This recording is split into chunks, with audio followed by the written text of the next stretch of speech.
কাঁচা আম দিয়ে সন্ধ্যাবেলার জল খাবারে একবার এভাবে ক্রিস্পি বল বানিয়ে দেখুন, খেতে দারুণ লাগে। বাইরে একদম মুচমুচে, ভেতর থেকে সফট। তার জন্য কড়াইতে 1 টেবিল চামচ সর্ষের তেল গরম করে নিয়ে হাফ চা চামচ আদা কুচি আর পছন্দ বা প্রয়োজন মতো কাঁচা লঙ্কা কুচি নাড়াচাড়া করে যখন আদার কাঁচা গন্ধ চলে যাবে, হলুদ গুঁড়ো, লাল লঙ্কার গুঁড়ো, ভাজা মশলা, জিরে, ধনে, শুকনো লঙ্কা হালকা করে কড়াইতে নাড়াচাড়া করে নিই, তারপরে গুঁড়ো করে নিয়েছি, সেটা দিলাম 1 চা চামচ। তারপরে গুঁড়ো মশলার গন্ধ চলে গেলে একটা মিডিয়াম সাইজের আম কুড়িয়ে রেখেছিলাম, সেটাকে দিয়ে মিনিট খানেক নাড়িয়ে চাড়িয়ে 3টে গোটা আলু সেদ্ধ করা সেটা দিয়ে দিচ্ছে ভেঙে। ওপরে স্বাদ মতো নুন, অল্প একটু চিনি, গরম মশলার গুঁড়ো আর 1 টেবিল চামচ ছাতু অথবা বেসন। ভালো মতো লো ফ্লেমে সমস্ত কিছুকে নাড়িয়ে চাড়িয়ে যতক্ষণ নরম শুকনো হবে ততক্ষণ নাড়াতে হবে।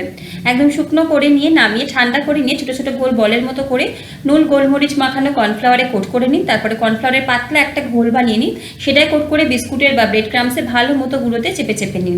সোনালি করে ভেজে নিলেই সাদা তেলে কিন্তু তৈরি হয়ে যাবে মুচমুচে বল। ভিডিও ভালো লাগলে সাবস্ক্রাইব করে পাশে থাকবেন।